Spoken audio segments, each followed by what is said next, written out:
Hey guys, in this video we're going to go over how to view call history on Tesco Mobile. It's very easy to do so. You can do this using the Tesco Mobile app or the website as well. We'll go over all this as well as a calling option. So using the Tesco Mobile app, what you do is you just download and install it. Okay, go and log into your account. Now, navigate to the section where you can view your usage. Now, this will typically be labeled as usage or view my usage. And you should be able to see recent calls, including dates, times, and the duration.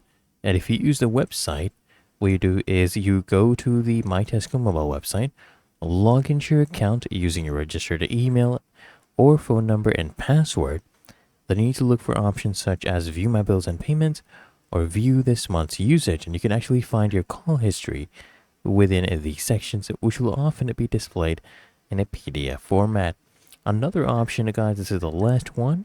You just dial a 4488 from your Tesco mobile phone, and they just follow the automated prompts to access your usage information, and you'll be able to hear usage details for the current billing period, including the calls. Okay?